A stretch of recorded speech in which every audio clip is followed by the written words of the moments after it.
Hello and welcome to the Kelly and Premier League Hall of Fame inductee righty show. We're going to get it changed. We're going to get it changed on your official name. We're going to get it changed on all the branding across all the channels, and that's it. Just use that all day. Is that how we're going to refer to you? All day. Okay. My God. What have we got coming up today? You still have to work. Yes, I do. Even though you're a Hall of Fame. Okay. In part one, we are looking ahead to Manchester United against Chelsea this evening and what the future holds for both clubs. Great lineup alongside us in the studio. Dion Dublin is here and New York Times journalist Rory Smith is making his debut on the show. Good luck. Ralph Rangnick has said that Manchester United must face up to the reality that their top four hopes have likely disappeared. But what does he hope for the club for next season when Eric Ten Hag takes charge? Well, Manchester United can be a top club again. Manchester United fans would argue that they are still a top club who are underperforming, admittedly, at the moment. Where are they right now, Manchester United? They have a manager appointed. They have Ralph Rangnick in situ. Still not sure whether he's going to be there in a sort of director of sport capacity or sports director capacity at the time. Where are they now? I think they're a million miles away from Manchester City and Liverpool, that's for sure. If that's the yardstick, and it's going to take them a few years to get back to that. I think that they've still got great players. The organisation, from the management level down to the manager they're picking, then the players, and it's all over the place. They've still got the same people upstairs making the decisions, whether they bring in a manager who's got unbelievable experience like Van Gaal or Mourinho. Then you've gone with the club favourite in Solskjaer, where you go with David Moyes, the new and upcoming guy. They've tried everything, and it's still not working. And now we're seeing so much coming out of the dressing room. When you say where have they fallen to, how far they're rock bottom right now. When Diz will help me there. And when you start getting that much coming out of a dressing room, it's massively, massively wrong. So Ten Hag coming into a dressing room, right, Diz, where you've got players who, where they're going to, even the players who leave Man United, where are they going to go? They're not going to go anywhere better than Man United. And so you look at it, Ten Hag must be now looking to play in a way where that manager could say, okay, I'll keep him, but they're not even doing that. But I think this question of the players and the quality of those players is a really interesting one, because there are a lot of players in that squad who at times have been seen as near to the top of their field. Yeah.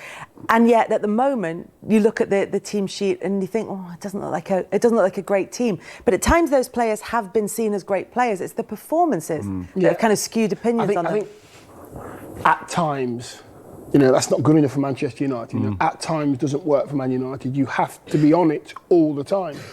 For me, if you look at those players on a piece of paper, you will go, right, okay, they should be in the top two or the top three in the league. Just by the players you have, the quality that you have. Unfortunately, there's something wrong in the dressing room.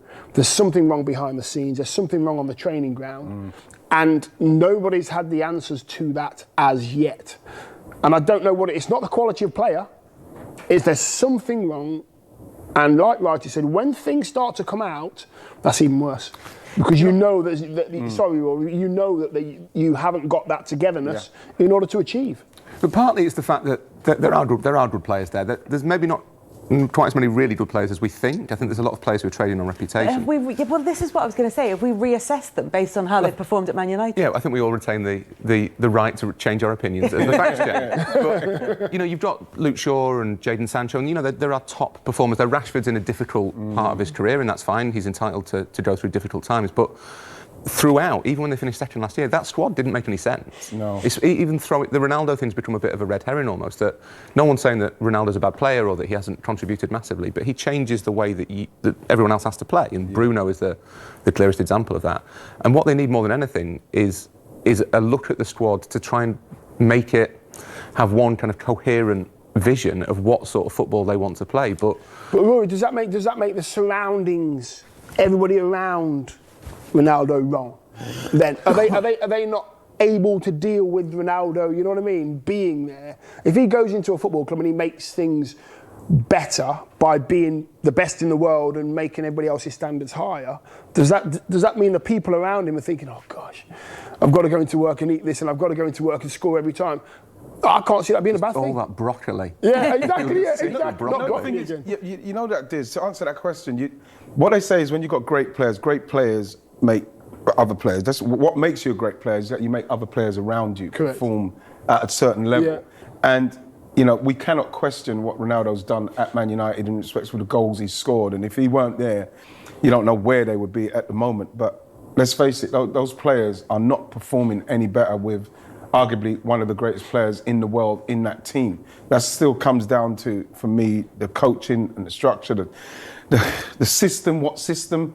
I saw them play against Norwich a few weeks ago, and going into the game, they had so many offensive. They have all the offensive players. They had literally them all on, and I thought, this don't look right. Who's going to defend? It's just like he's literally just gone, you lot just go out and just go and beat Norwich.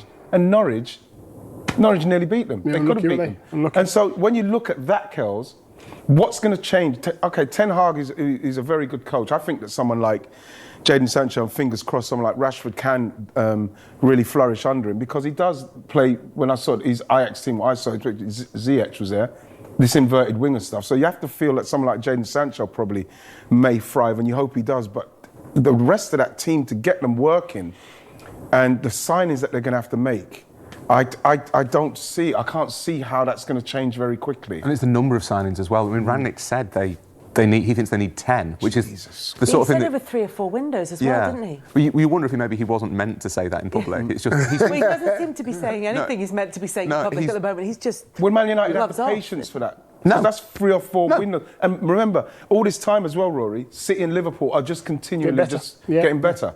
You can't stand still. Man United are too big a club to say, OK, do you know what, we're going to sit it out for a year. Doesn't matter where you finish next season. We just want to see a style of play develop. Manchester United can't do that. Some clubs, Arsenal can, and Liverpool probably could. Manchester United can't. They need to be back in the Champions League. You know when you go, talking of Ronaldo, the effect again that he's had on the football club as a whole, is that when you go into a football club as an individual, you go in and you find your feet, and then you get tested by everybody else in that squad to see if if they can trust as a centre forward. You know, when I signed, Roy Keane would be smashing it in and be bouncing in. I'd have to control it, hold off Gary Pallister or Bruce, and then they start to trust you when they know that you can do that. Now Ronaldo's gone in, it's complete opposite. Ronaldo's gone, he's been the one, he's gone back to his own, he classes his own football club, and he's now testing everybody else as individuals, and a lot of them haven't been able to handle the standards that he set. And I think that's a massive problem. But I think that, to go back to, it's a really interesting point. I think it was Xavi who said it about Lionel Messi, and said it's really hard, as brilliant as he is, it's really hard to play with him, because you have to think like him and you have to be like him, and you almost have to sacrifice a little bit of what you want to do and what you think. So you're almost thinking on 2 planes, and one of them is that of a footballing genius, which makes life quite hard. Yeah, but the thing is with that, excuse me, then you feel that okay, because of the heights he's reached, we're talking, he's one of the greats ever to play. Then when the patience and when's the nurturing of what you've done to try and pass down, and when you look at a dressing room that is so split, dressing room that a player of that caliber coming in should literally cement everything together because of what he's going to bring. And let's face it, what he is bringing. But what we're talking about in the dressing room, what is supposed to be concrete, solid, and everybody together, is totally the opposite. So it's very confusing to me what he is actually doing. Apart from it, obviously, he's doing the best thing he can, he's scoring goals, because that's what he does. But in respect to that dressing room, it's chaotic. And Rory, it's not Rangnick's fault. You know, it's not his fault. It's not. We weren't it blaming wasn't him. Moyes' fault. You know, all these managers. Oh, it's not your fault, Kels. It's the structure. Definitely not my fault. Sit here. It's really boring to talk about kind of, they need HR structures in place. It doesn't sound kind of, what sexy and glamorous is a big signing, or, they can spend 150 million quid and that'll solve all the problems. But they need a proper structure. I remember being told after Fergie left, which is nearly 10 years ago, that they kind of just let quite a lot of positions go unfilled. They didn't have as many, they had more offices than scouts at Carrington, because they had kind of let it drift. And by all accounts, the problem now is the opposite. There's lots of different people doing the same job. So I think there was certainly under one manager, there were 2 assistants who were meant to be kind of doing the same stuff as each other and competing for it. We've got 2 technical directors, and they might throw Rangnick in as a sporting consultant on top of that. And that's what it is. That's the phrase I was struggling for earlier on. You have to keep all up those positions are called different things. Well, we don't say caretaker anymore. We have to say interim. It's very important. Yeah. But yeah, Rangnick will get some deal potentially as a consultant. But what does that mean? How does he interact with John Murtough and Darren Fletcher? Who's in charge? Whose vision? It's very confusing for me as well, Kels, because I saw on the bench and I saw Darren Fletcher actually telling Rangnick stuff, almost like he was giving him advice, and I saw Rangnick like shaking his head like to say, yeah. It seems like that role should be reversed, because if he's going to be going upstairs to do that job what Rory just mentioned, I can't remember what it's called. Was he going? Sporting consultant. Sporting consultant. Then surely he should be the one who's doing the talking and the organising, but it doesn't seem like that's happening. No, and like you said, in terms of the mixed messages, then that's not helping a dressing room that you've talked about as being split. Yeah. And I wonder if, back to your point, Dion, about the players around Cristiano Ronaldo and maybe not having that drive to eat the correct food or sleep at the right time or live in the right, whatever it may be, the extra small measures that he takes. I wonder if that's part of the recruitment policy, that the reason why you have this dressing room in such disarray is there hasn't been the recruiting of personalities. That will work together. You know, round pegs and round holes at the moment. They've got good wingers, they've got decent centre forwards, they've got good players. But I just think, I always say, because what happened now, Ronaldo will be walking around the training ground. This is a fact. He'll be walking around the training ground. He'll be eating right. He'll be looking beautiful. He'll be going to the gym. He'll be doing everything correct. And what he will see is when he comes out the gym at 2:30, 3 in the afternoon, when training finished at 12:30, his kids going home in their cars. And the kids will be trying to get away before Ronaldo sees them going away. That's the kind of thing that happens. And I've always said, and I've been into football grounds and I've spoken to the academy kids and I've motivational speak to the kids, what to do, what not to do. And I always end with, it's the work that people don't see that gets rewarded.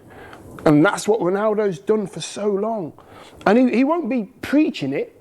It's just natural to him to go in the morning to have breakfast, train to the best of his ability, do his cold baths or whatever he does, go into the gym. But that's just the regime that he's done for so long, and I don't think that's the regime he went into. And that's something I don't think everybody wants to do. A lot of the kids will want to go home and just go like that and play on their games and stuff, you know. Which is fine. Which is fine. If when they turn up, people are allowed to switch off at times. You've got to do your work first, Kels. It's all about the work. Especially at a club like United. Exactly. The fans. I live up north. I live a lot around the Man United fans. The fans aren't seeing at the moment blood, sweat and tears. As bad as they have been this season, because the Man United standards are so high, they haven't seen Man United players running through brick walls, as we used to call it, for the cause. They haven't seen it. It was really striking in the defeat to Liverpool how little the players seem to care. And I'm always really wary of accusing players of downing tools or chucking it in, because I've not been a footballer and I refuse to believe that any player, especially at that level, doesn't primarily play for their personal dignity. They don't want to be embarrassed. They don't, really, they don't. You're right. I don't really believe that there won't be players in that squad who aren't doing, I'm pretty sure they'll all be eating right. I can't believe Marcus Rashford isn't trying really hard to be his old self. It's more the extra stuff. They'll all have a basic level. Of course they will. But I do wonder whether it's more that they know that the culture of the club is that there is no patience, that there is no kind of unity of purpose, there is no unity of vision, there's fractures with the fans. They know that the manager's going to go, and if it all goes wrong, the manager's going to go. They know that half the team's out of contract. You know, you're walking around looking at Mata and Matic and Pogba and all the others, and you know they're all going. What are you playing for? What are you doing that extra work for? I think that, again, when you look at the recruitment, and you can't not look at the recruitment of City and Liverpool and the way they're going about buying their players, not just the shiniest one, but how will he fit into the structure? And so when you look at Manchester United's players, they do not gel. There's so many different personalities in there that are not on the same page. when they get on the football pitch in respect of what they're trying to achieve. This is what I found really, really interesting about the Manchester United recruitment, because this is something there's a real opportunity to fix this. The things that we're talking about as a problem right now, like the players who are going to be out of contract, like the fact that Ralph Rangnick is going to be moving on from his position as manager, whether that's to sporting consultant or not is a different thing, but there is a new manager coming in. All those things that mean there's turmoil at the moment mean that there's a fresh start, there's an opportunity for a clean slate over the summer. But this idea of the personality of the club, if you went, and if we're saying City and Liverpool are the benchmarks, if you went to City and Liverpool, you could pick not just the positions, the type of players, you could pick a personality, you could meet someone. You could pretty much divide all the people you know into they're a Pep Guardiola person or they're a Jurgen Klopp person. You could pretty much do that. But could you, we know what a Manchester United person used to be, probably similar to a Real Madrid personality, similar sort of personality. But it feels like they're not what's there. And that, I think, is really interesting, because they're the things that you can do all the football analysis you want, but they're the things that make the magic happen. Yeah, that's the core. This is why you listen to Roy Keane speak about the Man United players, and he's gone to the place where he's no longer angry, he's disappointed. And I think that when you look at Man United, and not just the first team, but when you're growing up in the Man United academy, the standards down there is what get you ready for the first team. So what's happened is, somewhere along the line, they've lost what it's about to play for Man United, and how, yes, you're going to be under more pressure because you are playing for Man United. And it seems like there's a lot of players there now who cannot deal with the weight of expectation from the club. And like Rory rightly said, there is no way that club is going to have the patience for that to happen, for them to start to turn it all around, to then slowly find the right person upstairs who's going to make the decisions, to bring the right people in. Then you've got to find the people to be good enough to find the right player and the right personality. That takes time. And this is the problem, isn't it? This is the absolute difficulty that Roy mentioned before. Manchester United need immediate success, and they also need a blueprint for future success, and they need both of those things to happen from the first day of next season, straight away under a brand new manager. I mean, what can they do in this short term and in the long term? Man United, Kelly, have very, very good footballers. They've got a very good squad of individual talent. They really have. I think it's down to someone going into the dressing room and saying, right, and the manager, whoever it is, goes in and says, what's going on? Who's going to be brave enough to say, right, what's going on? What's going wrong? Just let's have it out. You know, is he not running enough, or he's not running enough, or do you not trust him? Or let's just talk about what's going wrong, because the squad of players I have in front of me right now is world class. It really is. So I think it's somebody asking the questions rather than talking at players. Talk to them. Should have happened ages ago. Yeah, absolutely. And that's what hasn't happened. We've now got a Manchester United manager who's given up on the fact that he's now admitting we can't make top four. Those kind of things are things you don't associate with Man United. They've given up. In his defence, it'd be hard to come out and say. It would be hard to come out and say we that. are going to make top. We just don't hear it from the manager, though. Yeah, but you know, you don't need to say that. For me, I don't think Ralph Rangnick needs to say that, because I think that we can all work it out ourselves. We're starting to see things that are coming out of the dressing room. It's a very leaky dressing room, like we've said, and your manager's saying that. It's literally telling them it's okay because we're not going to make top four. So. But it was really interesting at the start with Rangnick. He said a couple of kind of indiscreet things, and we all thought, oh, hang on, the players won't like that. And there was a bit of kind of hubbub around the United fans about it. But now he does it every week, and the fans adore it. He is telling it like it is. He is saying to them, this is what's wrong with this club, this is what needs to be fixed. And it's bizarre that he's going to come out of this with his reputation enhanced despite results, just because he's been brutally honest about how dysfunctional everything is. Do you think it's in Manchester United's interest to keep a man who's been in that dressing room, who knows those players, who knows how the club runs, who knows what the link is between manager and board and ownership? Do you think he's he's got a role, or Absolutely, does the fact Kels. that he's does I the think fact he's that the the results haven't exact gone person well? right now, whether Do he's the you- one to carry on. But what he's seen since his time he's been there till now, he's the exact person that Ten Hag needs for it to tell him what's going on with him and him and him. He's the exact person, whether he stays on for me after that or not, Rory. That's what I believe. He's very much worth a long coffee, isn't he? Yeah, absolutely. Ten Hag buys him lunch, Yes. and they set aside an afternoon. Absolutely. I mean, to be honest, I would be inclined to keep him around, Rangnick. I think he's more experienced in that role than either John Murtagh or Darren Fletcher. That is what he's best suited as now, Rangnick. He's a consultant, a sporting director, an overseer. He's never really been an elite coach in that sense, but he'd be an invaluable resource. So could that work then? Could you have Rangnick overseeing the longer term project, and you've got Ten Hag doing the day-to-day, right, this is what we're going to do this season, this is what we're going to do in the next game. Could that actually work? Well, yeah, I mean, they're both used to it. Rangnick did that for Nagelsmann at RB Leipzig, and Ten Hag will have worked in that structure at Ajax. The difficulty is that Man United, like Real Madrid, is a club that is about power. It's about kind of internecine battles for power inside, and it's whether that relationship can survive in that environment. But yeah, there's no reason why not. I think it's about going in and figuring out what characters you have in the dressing room and how you can use that character to your best. Even at this stage? Well, for the new season, for who he's going to keep and who he's not going to keep. That's what I mean. And some of that will be out of his hands, of And course. some of that will be out of his hands. Of course, Wright is right. Ralph will have to tell him that's not quite right in training. He's not quite right. They stick together. So that's the information that he needs straight away, so that he can start to work with the players that want to work for Man United. There's a bigger picture, which is the pressure on the individual's shoulder for playing for Manchester United or playing for a big club. When you win, everything's fine. When you lose, in a way that Man United have lost recently, you stay in the house. Do you know what I mean? You don't go out for meals, you don't go for a walk, you stay in the house. That kind of information might sound harsh, but that's what it is. When you're in a football club that has a winning mentality, you don't win, you stay indoors. You can't enjoy it. You've got to put it right, and then you can enjoy it. It's going to be really interesting to see what happens. But they've got this incoming manager who is known as an excellent coach, and so you would assume that he can.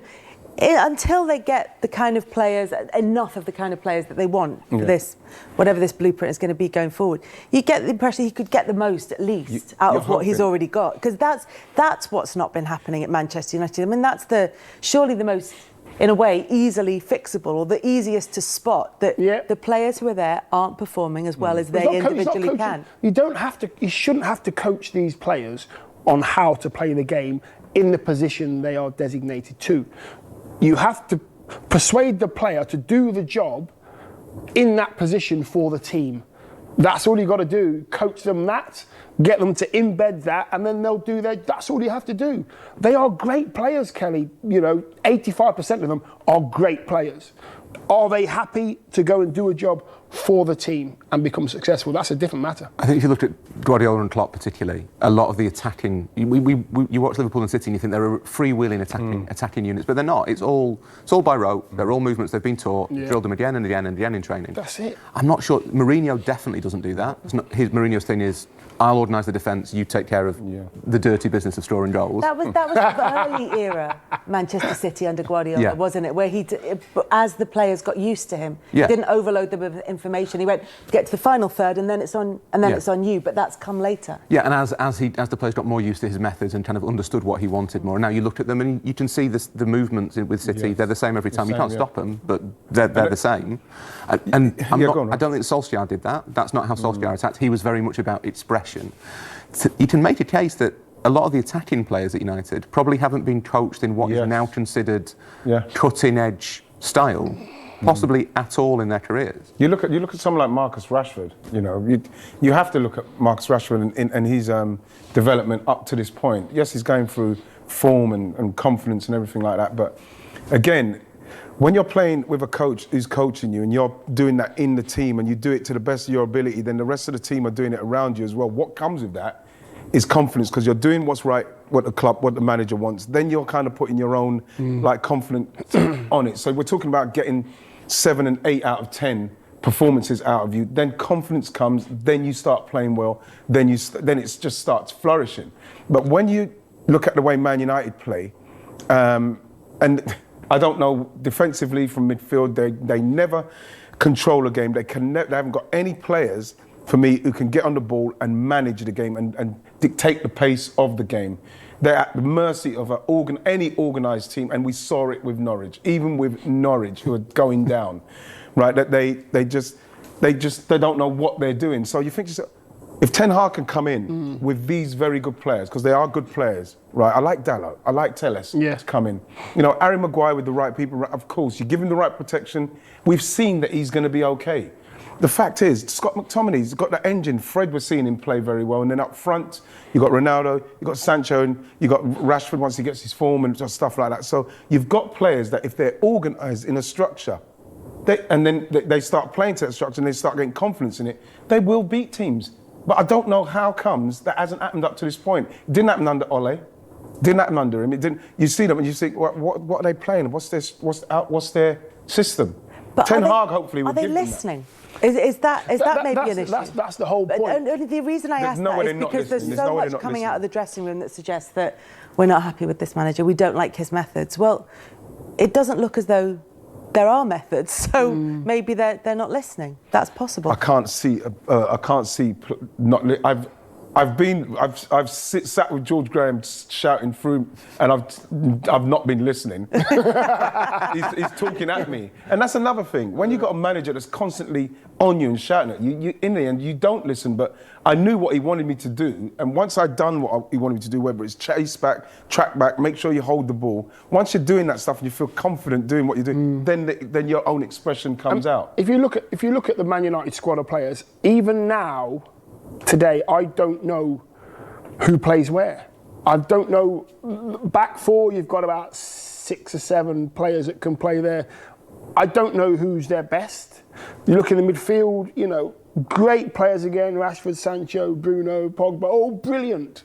But I'm not sure who plays best where in that system because we don't know how they play. The only thing that's fixed is De Gea and Ronaldo. It's the only fixed things there. And that's because it's a squad that's been cobbled together by lots of different managers at lots of different times with lots of different styles. And the other thing that they miss, I think, is that, so we talk a lot about philosophy and visions and all those poncy words. It gives you a benchmark when things aren't going well. You know why you're making that run. You know the ball never arrives because the midfielder's not good enough to play it. You know why you're tracking that runner, even though he's much faster than you and you can't keep up and you concede a goal. That's when managers look most supportive on the touchline, isn't it? When players give the ball away and the manager's like this, because you were doing what he asked them to do. That basic mistake is exactly what I wanted you to do, nearly. Guardiola's a master at that. Guardiola never enjoys anything more than seeing one of his own players give the ball away in the wrong place.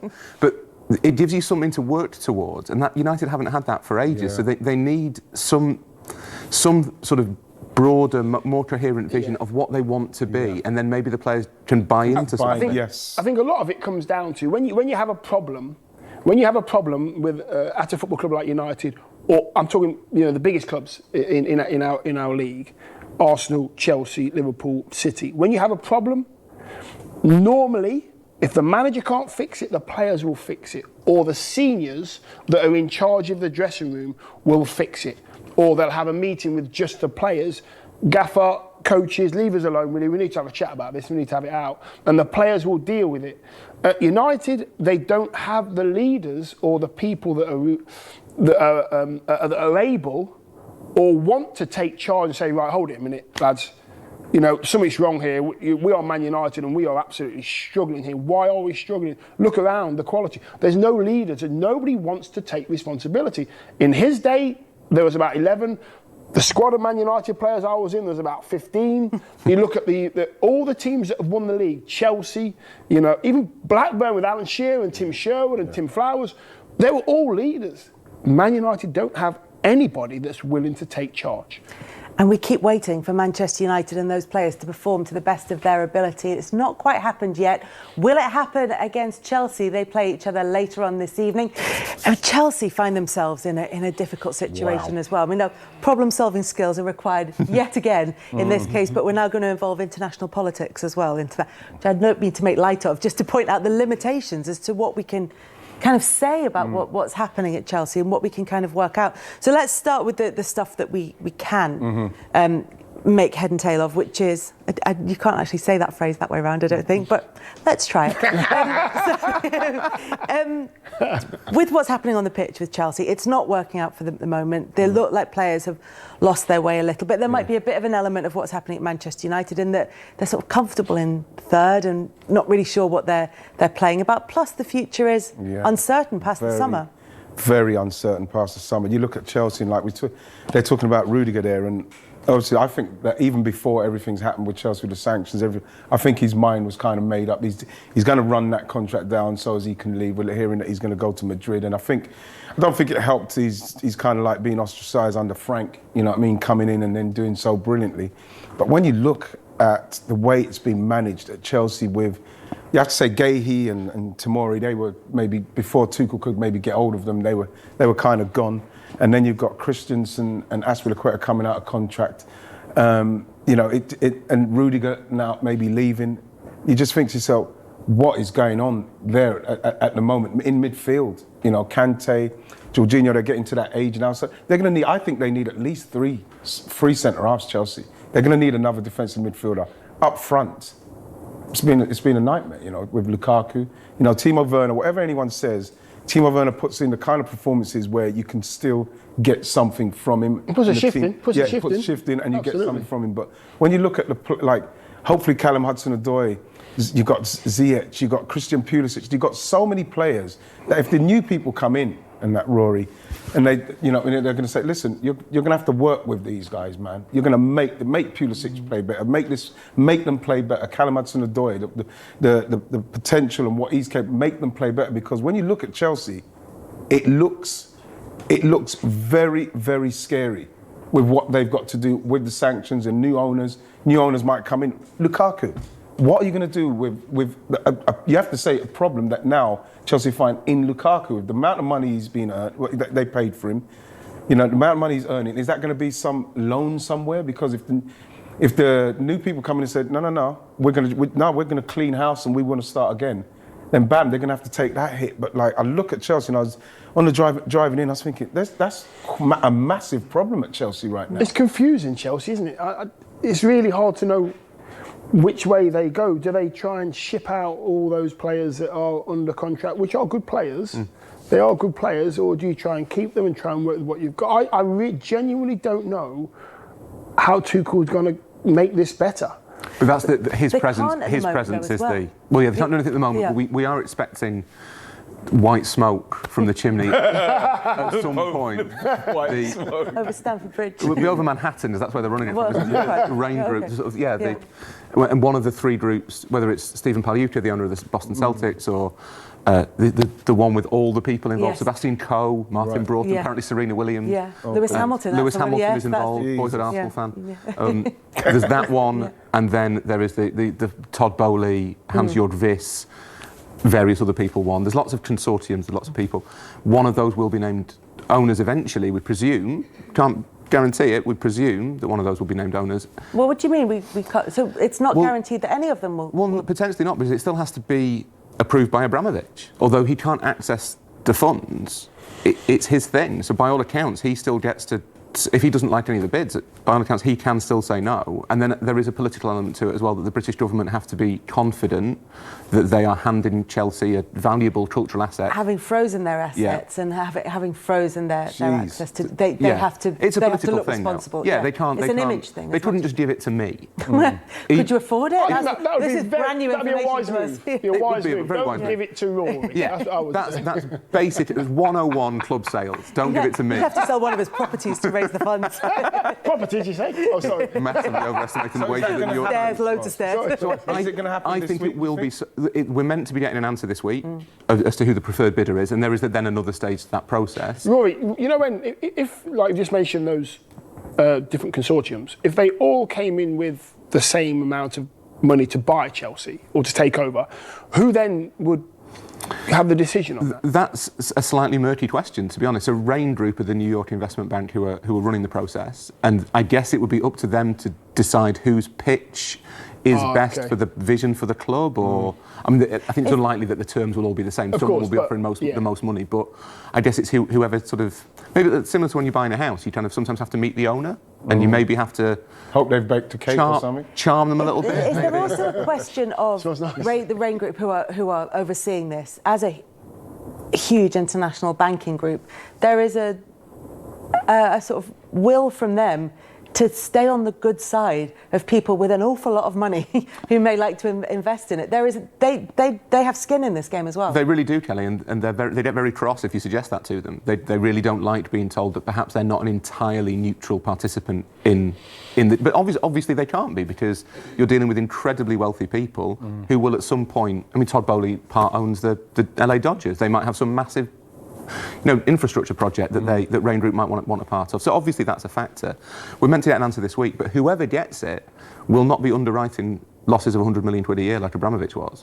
Things will change at Chelsea. There will not be the days of sort of self-sustainability until you really want to sign Romelu Lukaku. Yes. Where there's a player that you really have to, like, we really like this guy. Roman, please, can we have the money? That sort of model of just about self-sustainability. And him just saying independent living until you go to the bank of mum and dad. Yeah, exactly, yeah. And Roman Abramovich just saying yes. When you look at the way that City we constantly have to talk about City and Liverpool, the way they've gone about their business, because they're streets ahead of everybody else for no other reason other than they are brilliant upstairs, brilliant managers, and their players are fantastic, right? So you look at the way that they're signing players. Chelsea don't sign players like that, and that is what they're probably going to have to do, because when you've got somebody who says it's okay, if you've got 100 million, I'll just write it off. That's not happening no more. So they cannot do that. So whoever's going to be doing recruitment for them now is going to actually have to earn his money. But it's all well and good talking about recruitment. The problem is, at the moment, they don't know who's going to be leaving.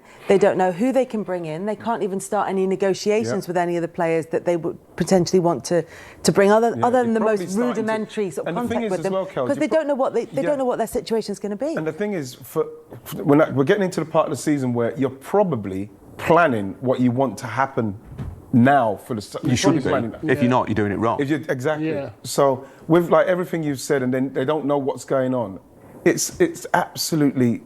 I can't even find a word to say the position they find themselves in. You know, it's a nightmare. But the Rudiger thing predates the sanctions. Wright is totally right. That if you look at their defence, you've got Thiago Silva, who is 37 or 38, and has a World Cup. He is at Chelsea because he wants to be in the Brazil squad for the World Cup in November. That's the only reason he's in England. Otherwise, he'd be off on the beach in Brazil somewhere. At 37, 38, exactly. At 37, 38, it'd be better than being in Doha. He is going to, at some point, especially next season, he's going to play the first half of the season, then a World Cup, and then back. I think he might be quite tired. Yeah. I mean, Thiago Silva's been one of the best of his generation, and it's brilliant that we've had the chance to see him in England. But time catches up with us all.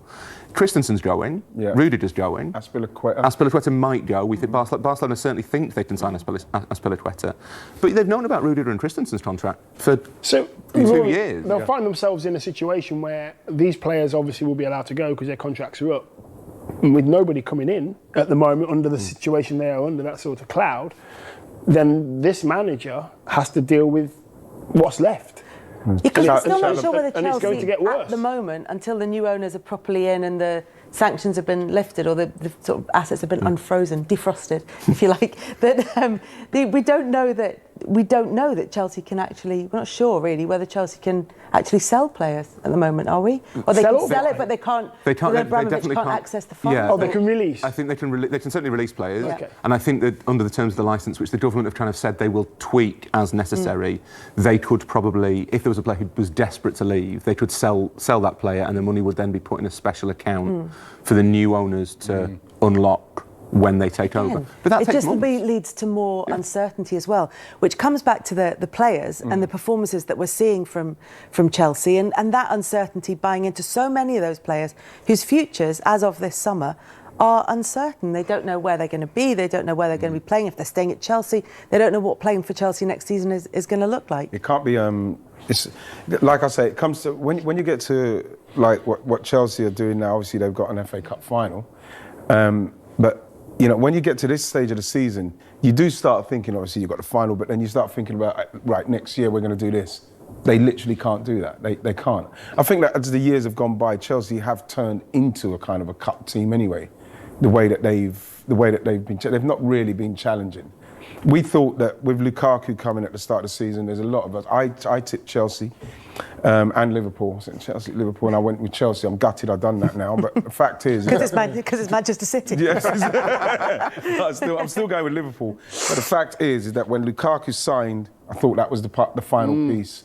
And, you know, how wrong we all were. But, like, when you look at them now and what's going to happen next season, it is a frightening prospect because you don't know what's going to happen. Kante, like I mentioned, he's getting to that side of it, that stage of his career now. Same with Jorginho at 29s and stuff like that. So they're looking to have to maybe bring in those. They've got to strengthen everywhere. They've got to find something everywhere. So, you know, Chalobah's not even, you know, not too long ago, he's doing brilliantly. He's not got in the squad recently. So he's probably somebody that they're going to have to go back to at some stage because it seems like they're not going to have any defenders there anyway. I think if you can find out the reason why Romelu Lukaku didn't work, then you'll find out the reason for why Chelsea aren't doing it. Because I don't know how you can't get a player like Romelu Lukaku to continue to score goals for Chelsea at the rate he was scoring before. I don't know what can be wrong. You know, why wouldn't you play in a way that suits him? Because you've just spent 97 million or whatever it was on him. Nice. You know, and I was with Wright. I'm thinking, oh, Chelsea, here we go. Chelsea, Romelu Lukaku, brilliant. There you go. The most used phrase on that signing was missing piece of the puzzle. Yeah, correct. That was it. Correct. That was and I genuinely thought it was. I thought they've got some really good players. He couldn't have been signed by Tuchel. It doesn't make any sense. It can't really, just because Tuchel's so smart tactically. It's really hard to imagine that he signed Lukaku thinking, I want him to do this, without like checking whether Lukaku was on board with it. That seems totally impossible. You know, and the biggest surprise is when Romelu came out and done his interview, that was almost like a death knell for himself because I don't know how you come back from that. In the midst of all of this, there's a game tonight, Manchester United against Chelsea. Very brief predictions, Rory, thoughts? Chelsea I'm going with. Okay, that was very brief. Straight in. He made that easier, probably Chelsea. Yep. I'll go United. Will you? Yeah. Why? Because he used to play for him. Because I didn't play for Chelsea. Fair enough. That's the kind of in-depth football analysis you could expect right here.